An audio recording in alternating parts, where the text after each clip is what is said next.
Selamat pagi anak-anak. Pagi, Bu. Oke, apa kabarnya hari ini? Luar biasa. Oke, Ibu absen dulu ya. Iya, Bu. Agustina Siot. Hadir, Bu. Atari. Ada, Bu. Ayu. Hadir, Bu. Dewi. Ada, Bu. Yuti. Izin ya, Bu. Oke. Eti. Ada, Bu. Siska. Hadir, Bu. Hendra. Ya, Bu. Margareta Dina. Sakit, Bu. Radiana Sinda. Ada, Bu. Sri Nadia Putri. Ada, Bu. Sylvester. Ada, Bu. Stefani. Ada, Bu. Samsurijal. Ada, Bu. Yeti. Hadir, Bu. Oke, baik. Sebelum kita belajar, kita berdoa dulu ya. Silakan ke kelas untuk doa. Baik, sebelum belajar mari kita berdoa untuk jalan dan dapat kita masing-masing. Berdoa mulai. Selesai. Oke, baik. Sudah siap belajar semuanya? Siap, Bu. Oke. Hari ini kita belajar tentang mengenal teks persuasi. Ada yang sudah tahu apa itu teks persuasi? Ayo. Bisa? Sudah tahu. Ya, Bu. Apa? Ya, apa tuh? Teks yang mempengaruhi orang lain, Bu. Oke. Ada lagi? Ya, Bu. Ya? Teks persuasi adalah teks yang bertujuan untuk mengajak, menyuruh, atau membujuk pembacanya melakukan sesuatu sesuai dengan apa yang disampaikan oleh penulis. Oke, betul. Ada lagi yang ingin jawab? Kak Eti? Belum, Bu. Oke, cari ya. Ya, Bu. Oke, Kak Ayu. Teks persuasi adalah teks refleksi arahan, Bu. Oke. Mari kita lihat sama-sama ya apa itu teks persuasi. Baik.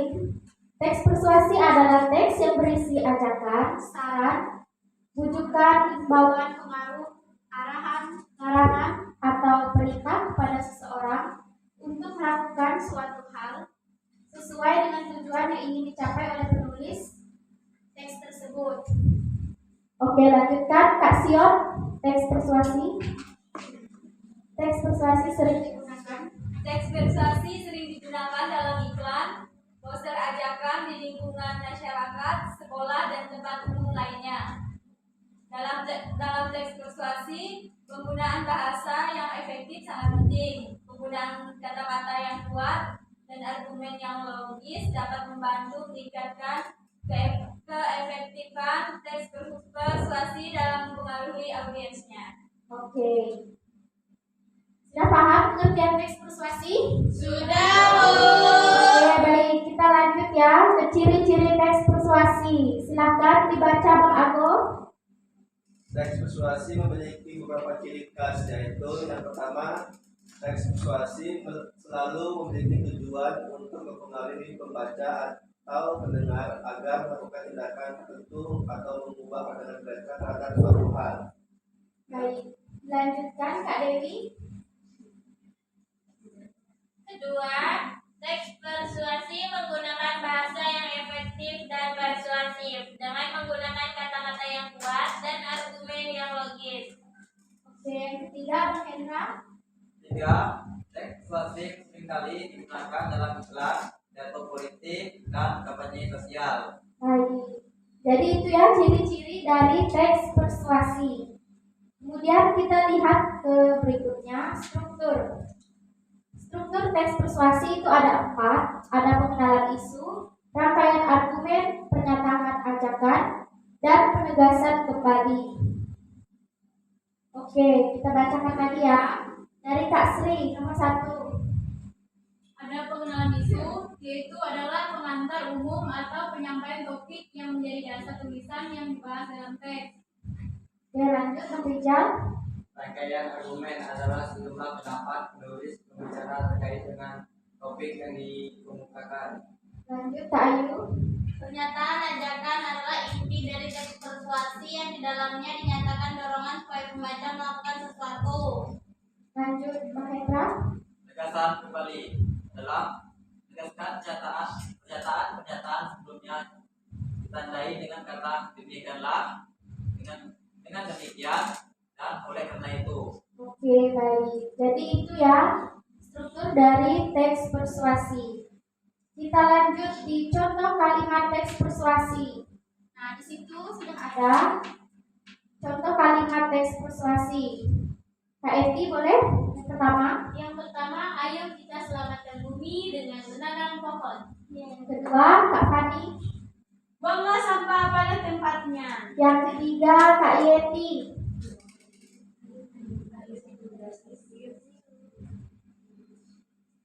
Ayo beli satu gratis satu. Dapatkan produk ini sekarang juga. Oke, yang selanjutnya Kak Siska. Ayo gunakan produk dalam negeri. Oke, yang selanjutnya Kak Diana. Mari pilih nomor 1 calon ketua OSIS dan wakil ketua OSIS. Oke, siap. Boleh dilihat semua ya, ini contoh dari poster teks persuasi. Di sini ada penjualan sepatu. Di situ ada tertera promosinya beli satu gratis satu. Jadi bisa dilihat semua ya. Oke, lanjut ya. Di sini ada teks poster persuasi stop merokok, ingat bahayanya. Nah, jadi di situ kita diajak untuk berhenti merokok ya dan kenali bahaya-bahayanya bagi tubuh kita. Oke, lanjut ya. Nah, sekarang kita lihat menulis teks persuasi menggunakan kalimat berdasarkan strukturnya. Oke, kita kenali dulu ya. Itu di situ ada contoh kalimat teks persuasi. Waspada rokok meskipun sebatang. Nah, kita kenali dulu pengenalan isunya apa saja. Yang pertama boleh dari Bang Ago bacakan. Seperti yang sudah kita ketahui bersama, jika di dalam rokok terkandung nikotin dan tar, keduanya merupakan zat kimia yang sangat berbahaya untuk sistem pernapasan. Oke, lanjut Kak Dewi, capaian argumen. Selain tar dan nikotin yang disebutkan di dalam kemasannya, sebenarnya di dalam satu batang rokok terkandung lebih dari 4.000 bahan kimia, di mana 200 diantaranya beracun. Makin besar tar dan nikotin yang terkandung dalam sebatang rokok, akan makin besar pula dampak yang diberikan kepada tubuh kita. Oke, baik. Selanjutnya, di pernyataan ajakan, Kak Eti, boleh? Dengan banyaknya dampak negatif yang ditimbulkan dari rokok, alangkah baiknya jika kita menghindari rokok. Dengan tidak merokok akan membuat tubuh kita menjadi sehat serta mengurangi pencemaran polusi udara. Selain itu, dengan tidak merokok maka kita tidak merugikan orang lain. Oke, Kak Fani yang terakhir penegasan kembali. Penegasan kembali, untuk itu sebaiknya hindarilah rokok. Hal itu karena di dalam rokok lebih besar bahayanya daripada manfaat yang didapatkan. Oke, baik. Sudah paham semua? Oke, sekarang kita bentuk kelompok dulu ya.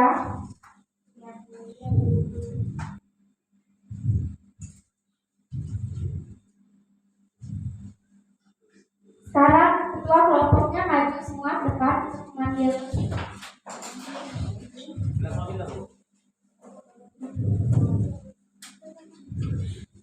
Saya selalu ke depan ya.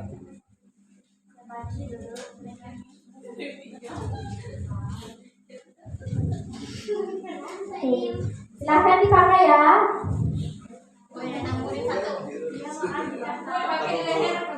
Tidak di kepala ya, Kak Sri. Saya kiri kok. Oke, sekarang kalian buat ini Ibu akan bagikan soal. Nah, di soal itu ada gambar seperti ini.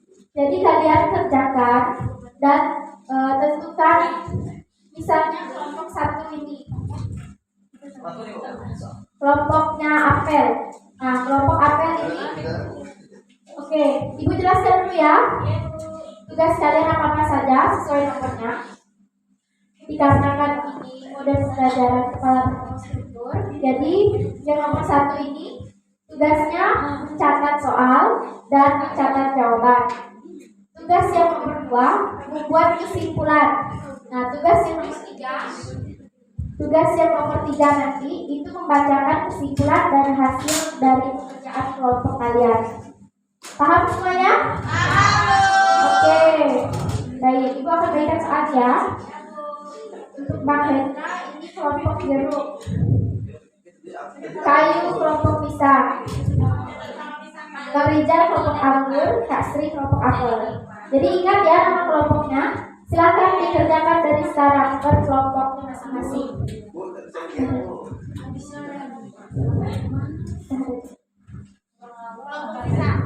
Oke, tulis ya. Silakan dikerjakan diskusi kelompok ya, diskusi kelompok. Oke, silakan.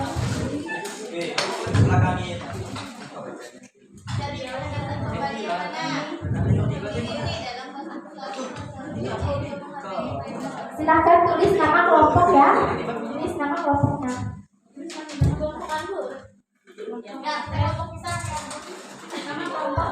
Ayo tulis nama kelompok. Nama kelompoknya. Oke.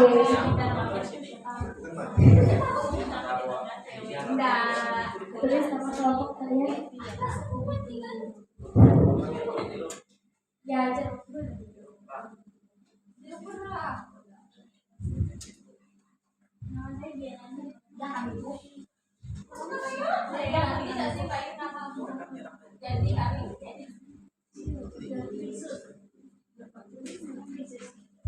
Kelompok pisang. Nggak usah ngetik. Tiga sendiri. Nih, mereka satu baca ini nanti. Jawabannya itu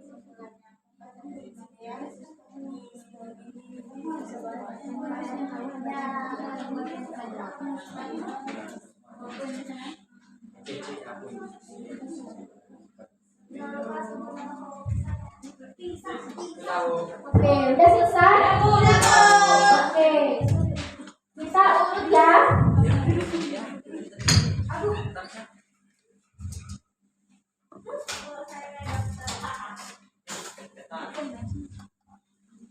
Yang dapat pengenalan isu siapa? Kelompok siapa? Ini Bu. Oke, silakan maju ke depan. Semua nomor 3 saja. Yang dapat tugas membacakan. Lanjut. Tunggu bentar ya Pak. Yang dapat rangkaian argumen kelompok mana? Kelompok apel. Silakan maju. anggur Ibu. Anggur. Aku beri. Apa namanya? Yang dapat pernyataan ajakan.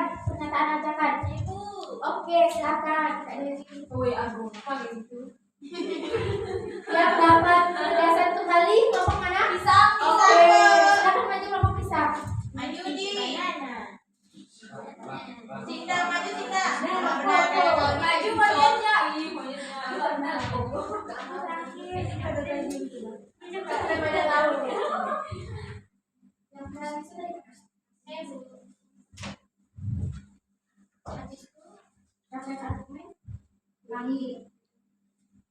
Pernyataan ajakan, penegasan kembali kan?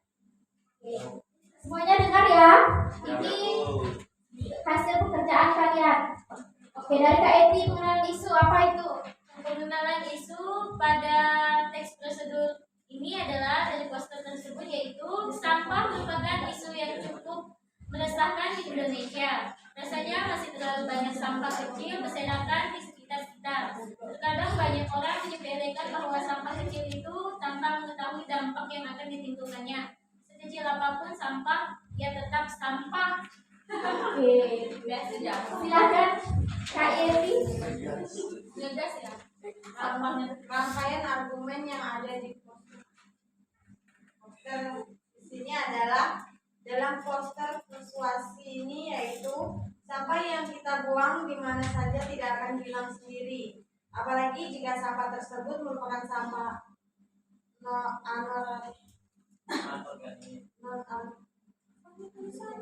organik atau sampah yang tidak dapat diuraikan oleh tanah Namun, bukan berarti kita dapat membuang sampah organik ke mana saja. Sampah terurai tetap tidak akan menghilang secara instan.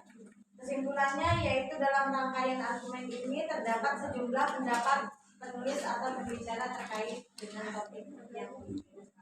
Oke, lanjut Kak Dewi. Pernyataan ajakan dalam poster persuasi tersebut yaitu, oleh karena itu, buanglah sampah pada tempatnya. Sesederhana itu, maka berbagai dampak negatifnya akan terhindar. Hargailah orang-orang yang selama ini berjasa menjaga kebersihan. Mereka bangun dan bekerja jauh lebih awal dari kita. Kedinginan, kelelahan, karena ulah kita yang membuang sampah sembarangan. Oke, lanjut. Oh, belum ya?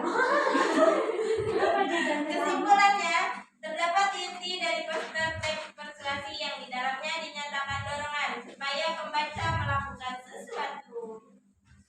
Lanjut Kak Dewi. Penegasan kembali dalam poster persuasi tersebut yaitu menghargai mereka sama dengan kita menghargai diri sendiri, karena saat kita membuang sampah sembarangan kita akan menjadi pribadi yang kotor seperti sampah itu sendiri. Mari membuang sampah pada tempatnya dan jagalah kebersihan. Oke, baik. Belum Bu kesimpulannya. Oh, belum ya? Kesimpulannya menegaskan kembali pernyataan tersebut agar pembaca dapat tergerak untuk mengikuti ajakan dalam poster persuasi. Oke, baik. Jawaban kalian betul semua ya. Oke, tepuk tangan semua. Boleh duduk dulu. Gak boleh diri aja. Kumpulkan saja. Merangkak aja.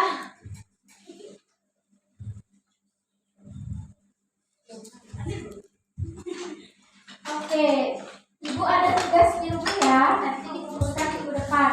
Ini tugasnya secara individu. Nanti dikerjakan minggu depan kita bahas sama-sama. Oke? Oke. Cukup sekian pembelajaran kita hari ini.